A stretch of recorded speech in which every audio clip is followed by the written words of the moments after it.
ዛሬ ደግሞ ስለ ኤክስፖኔንሻል ፈንክሽኖች እንነጋገር።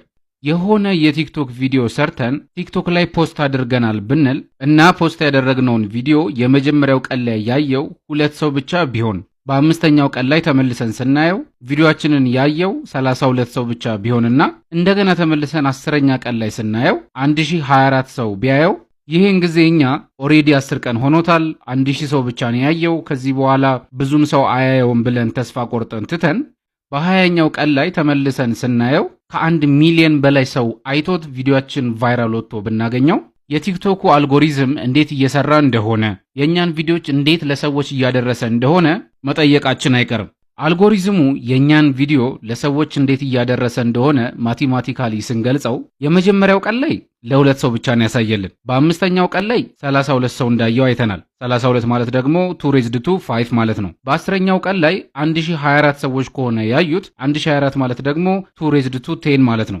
20ኛው ቀን ላይ ቪዲዮአችን ከሚሊዮን በላይ ቪው አግኝቶ ቫይራል እንደሆነ ስናይ ደግሞ ያየው የሰው ብዛት 1,048,576 ነው ብንል ይህ ቁጥር ማለት 2 raised to 20 ማለት ነው። እንደምትመለከቱት የቀኑ ብዛት ቪዋችንን ሪፕሬዘንት ያደረግንባቸው ኤክስፖነንቶች ናቸው። በየቀኑ የምናገኘው ቪው እንደዚህ በኤክስፖኔንሻል ዌይ የሚገለጹ ስለሆነ ከቀን ወደ ቀን እያገኘን የነበረው ቪው ሲያድግ የነበረው ኤክስፖኔንሻሊ ነው ማለት ነው። ከዚህ ሐሳብ በመነሳት የተፈጠረውን ነገር ማቴማቲካሊ በፈንክሽን መልክ ስንገልጸው f of x is equals to 2 raised to x ይሆናል ማለት ነው።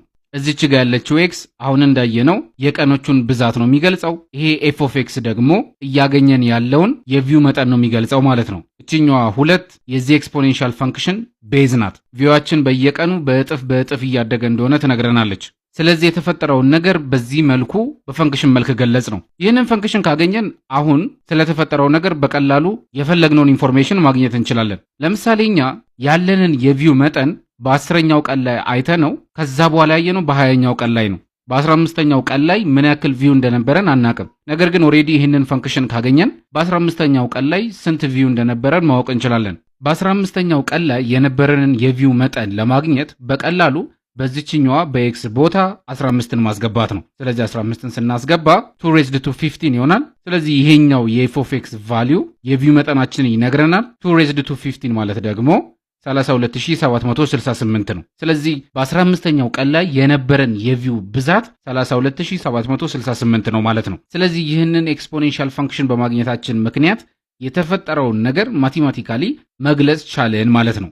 ልክ አሁን ሃይፖቴቲካሊ እንደ ኤግዛምፕል እንደወሰድ ነው የቪው ኤክስፖኔንሻል ቼንጅ በተለያዩ ተፈጥሯዊና ሰው ሰራሽ በሆኑ ነገሮች ውስጥ ኤክስፖኔንሻል ለውጦችን እናያለን። በፋይናንስ ሴክተር ውስጥ ኮምፓውንድ ኢንተረስት፣ ራዲዮአክቲቭ ዲኬይ፣ ኤፒዴሞሎጂ ውስጥ በተለይ ደግሞ የተለያዩ በሽታዎች የሚስፋፉበትን ሬት ስናጠና፣ በኬሚስትሪ ውስጥ ሬት ኦፍ ኬሚካል ሪያክሽኖችን ስናጠና፣ በፋርማኮካይነቲክስ ጥናት ውስጥ ለምሳሌ አንድ መድኃኒት ወደ ሰውነታችን ከገባ በኋላ ከሰውነታችን ኢሊሚኔት የሚሆንበትን ሪሙቭ የሚሆንበትን ሬት ስናጠና ብዙ ጊዜ ኤክስፖኔንሻል ቼንጅ ይኖረዋል። በእነዚህና በመሳሰሉ የተለያዩ ሁኔታዎች ውስጥ የሚፈጠሩት ቼንጆች ኤክስፖኔንሻል ቼንጆች ናቸው። እነዚህን ቼንጆች ደግሞ ሪፕሬዘንት የምናደርጋቸው ወይንም የምንገልጻቸው በኤክስፖኔንሻል ፈንክሽኖች ነው። ለዚህ ነው ኤክስፖኔንሻል ፈንክሽኖችን አንደርስታንድ ማድረግ አስፈላጊ ነው። አሁን ከተነጋገርንባቸው ኮንሰፕቶች በመነሳት ኤክስፖኔንሻል ፈንክሽኖች f of x is equals to a raised to x በሚል ፎርማት የሚገለጹ እንደሆነ መረዳት እንችላለን። እቺኛዋ x የፈንክሽናችንን ኢንፑት ሪፕሬዘንት ታደርጋለች። ይሄኛው f of x ወይንም y ደግሞ የፈንክሽናችንን አውትፑት ሪፕሬዘንት ያደርጋል። እቺኛዋ a የፈንክሽናችን ቤዝ ትሆናለች ማለት ነው። የምትነግረን ኤክስፖኔንሻል ቼንጁ የሚካሄድበትን ሬት ነው። ነገር ግን የኤ ቫልዩ ሁል ጊዜ ከዜሮ በላይ ነው የሚሆነው። እንደዚሁም ደግሞ አንድ መሆን አይችልም። አንድ መሆን የማይችልበት ምክንያት አንድ ላይ የፈለጋችሁትን አይነት ኤክስፖነንት ብታስቀምጡ ራሱን አንድን ስለምናገኝ ምንም ቼንጅ ስለማይኖር ነው። ስለዚህ የኤ ቫልዩ ከዜሮ በላይ ነው የሚሆነው ሁል ጊዜ፣ አንድ ግን መሆን አይችልም። በእነዚህ ሐሳቦች ከተስማማን እዚህ ጋር አንድ ሐሳብ ልንገራችሁ። የኤ ቫልዩ በዜሮና በአንድ መሃል የሚሆን ከሆነ አሁን እንደተነጋገር ነው የኤ ቫልዩ ዜሮ መሆን አይችልም፣ አንድ መሆን አይችልም። ነገር ግን በዜሮና በአንድ መካከል የሚሆን ከሆነ ማለትም 0.2 0.5 0.7 የሚሆን ከሆነ የሚኖረን ኤክስፖኔንሻል ዲኬይ ነው። ይሄ ማለት የኤክስን ቫልዩ እየጨመርን በሄድን ቁጥር የምናገኘው አውትፑት በጣም እየቀነሰ ነው የሚሄደው። ለምሳሌ 0.2ን እንደ ቤዛችን ብንወስድና ኤክስፖነንታችን 1 ቢሆን የምናገኘው 0.2 ነው። አሁንም 0.2ን ወስደን የኤክስን ቫልዩ ጨምረን 2 ብናደርገው 0.2ን ስኩዌር ስናደርገው ቀንሶ 0.04 ነው የሚሆነው። አሁንም የኤክስ ቫልዩን ጨምረን 0.2 ሬዝድ ቱ 5 ብናደርገው በጣም ቀንሶ የምናገኘው 0.00032 ነው። ይሄ ማለት ቤዛችን በ0 እና በ1 መካከል የሆኑ ዴሲማል ቁጥሮች የሚሆኑ ከሆነ አውትፑታችን እየቀነሰ ወደ 0 እየተጠጋ ነው የሚሄደው ማለት ነው። ይህንን ደግሞ እኛ ኤክስፖኔንሻል ዲኬይ እንለዋለን። በአንጻሩ ደግሞ የኤ ቫልዩ ከ1 በላይ የሚሆን ከሆነ የሚኖረን ኤክስፖኔንሻል ግሮዝ ነው። ይሄ ማለት ለምሳሌ 3ን ብንወስድ ከ1 በላይ የሆነች ቁጥር ናት። ሬዝድ ቱ 1 ብናደርጋት የምናገኘው 3 ነው። የኤክስ ቫልዩን ጨምረን 3ን ስኩዌር ብናደርግ የምናገኘው 9 ነው፣ ይጨምራል። አሁንም የኤክስን ቫልዩ ጨምረን 3 ሬዝድ ቱ 5 ብናደርግ አውትፑታችን 243 ነው የሚሆነው። ቁጥሩ አሁንም በጣም ይጨምራል። ይሄ ማለት ቤዛችን የኤ ቫልዩ ከ1 በላይ የሚሆን ከሆነና የኤክስ ቫልዩን እየጨመርን የምንሄድ ከሆነ አውትፑታችን ወደ ኢንፊኒቲ እየተጠጋ ነው የሚሄደው። በጣም ቁጥሩ እያደገ ነው የሚሄደው ማለት ነው። ይህንን ነው እኛ ኤክስፖኔንሻል ግሮዝ የምንለው። ነገር ግን እዚህ ጋር አንድ ተጨማሪ ሐሳብ ላንሳላችሁ። ለምሳሌ ቤዛችን ወይንም ኤ ከ1 በላይ ሆኖ ለምሳሌ 3 ቢሆን ነገር ግን ኤክስፖነንታችን የኤክስ ቫልዩ ኔጌቲቭ የሚሆን ከሆነ ለምሳሌ -1 ቢሆን አውትፑታችን የሚሆነው 0.333 እያለ የሚቀጥል ትንሽዬ ቁጥር ነው የሚሆነው። አሁንም የኤክስ ቫልዩን ሞር ኔጌቲቭ ስናደርገው ለምሳሌ 3 ሬዝድ ቱ -2 ስናደርገው አውትፑታችን የሚሆነው 0.111 እያለ የሚሄድ ቁጥር ነው። አሁንም ሞር የኤክስ ቫልዩን ኔጌቲቭ ስናደርገው ለምሳሌ 3 ሬዝድ ቱ -5 ሲሆን አውትፑታችን የበለጠ ቀንሶ 0.0041 ነው የሚሆነው። ይሄ ማለት ቤዛችን ወይንም የኤ ቫልዩ ከ1 በላይ ቢሆንም የኤክስ ቫልዩ ግን ኔጌቲቭ የሚሆን ከሆነ አውትፑታችን እያነሰ ወደ 0 እየተጠጋ ነው የሚሄደው። ኤክስፖኔንሻል ዲኬይ ነው የሚያጋጥመን ማለት ነው።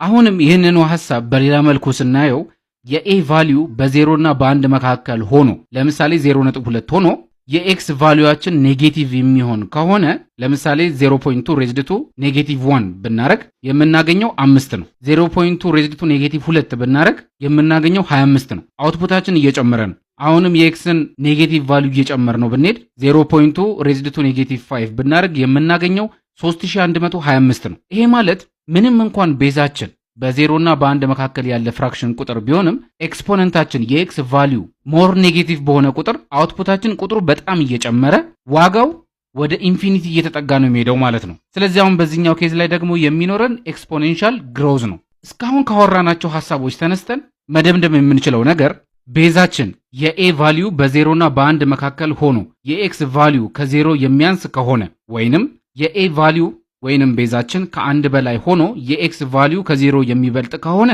አውትፑታችን ወደ ኢንፊኒቲ እየተጠጋ ነው የሚሄደው። ኤክስፖኔንሻል ግሮዝ ነው የሚኖረን። በአንጻሩ የኤ ቫልዩ በ0 እና በ1 መካከል ሆኖ የኤክስ ቫልዩ ከ0 የሚበልጥ ከሆነ ወይንም ደግሞ የኤ ቫልዩ ከ1 የሚበልጥ ሆኖ የኤክስ ቫልዩ ከ0 የሚያንስ ከሆነ አውትፑታችን ወደ 0 ነው የሚጠጋው። ኤክስፖኔንሻል ዲኬይ ነው የሚኖረን።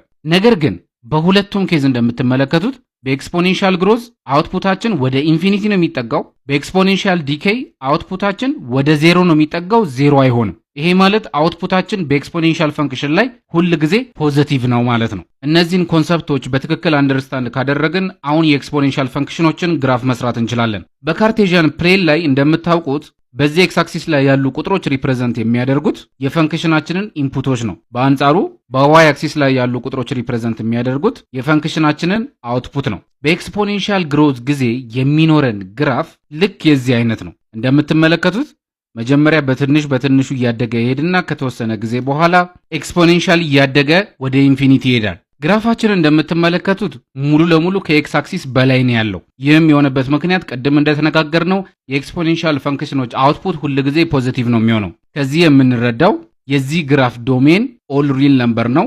ሬንጃችን ወይንም አውትፑታችን መሆን የሚችሉት ግን ከ0 በላይ ያሉ ቁጥሮች ብቻ ናቸው። አውትፑታችን 0 መሆን አይችልም ማለት ግራፋችን የኤክስ አክሲስን አያቋርጥም፣ ኤክስ ኢንተርሰፕት አይኖረንም ማለት ነው። ከዛ ይልቅ እዚህ ጋር እንደምትመለከቱት ግራፋችን የኤክስ አክሲሱን እየታከከው ባጠገቡ ነው የሚሄደው። ስለዚህ ኤክስ አክሲስ ለግራፋችን ሆሪዞንታል አሲምፕቶት ነው ማለት ነው። ስለዚህ ኤክስፖኔንሻል ግሮዝ በግራፍ መልክ ሲገለጽ ይህንን ነው የሚመስለው። አሁንም እዚህ ጋር ግን ልብ በሉ፣ ይሄኛው ግራፍ የኤፍ ኦፍ ኤክስ ኢዝ ኢኳልስ ቱ ኤ ሬዝድ ቱ ኤክስ ግራፍ ነው።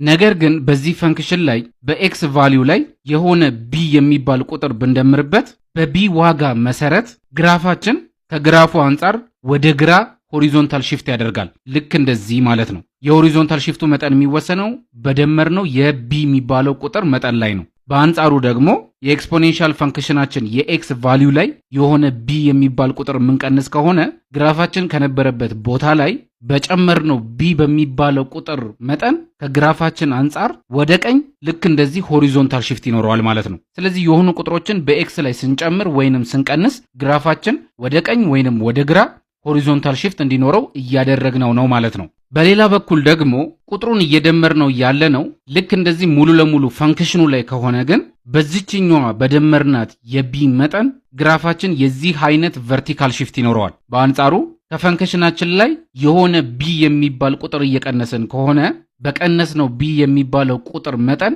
ግራፋችን የዚህ አይነት ቨርቲካል ሽፍት ወደ ታች ይኖረዋል ማለት ነው። በዚህ ኬዝ ላይ ኤክስፖኔንሻል ፈንክሽናችን ላይ የሆነ ኮንስታንት ቁጥር እየቀነስን ስለሆነ ግራፋችን ከኤክስ አክሲስ በታች ሊሆን ይችላል። ስለዚህ በኤክስፖኔንሻል ግሮስ ፈንክሽን ላይ የዚህ አይነት ባህሪያትን እናያለን።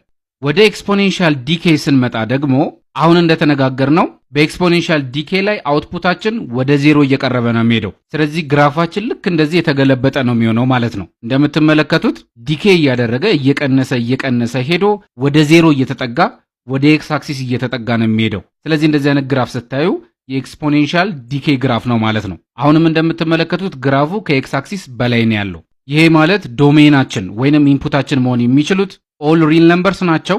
ሬንጃችን ደግሞ አሁንም ከዜሮ በላይ ያሉ ቁጥሮች ነው የሚሆኑት ማለት ነው። በዚህኛውም ኬዝ የኤክስ ኢንተርሰፕት አይኖረንም። ለማንኛውም በአጭሩም ቢሆን የኤክስፖኔንሻል ፈንክሽን ሐሳቦች እነዚህ ናቸው።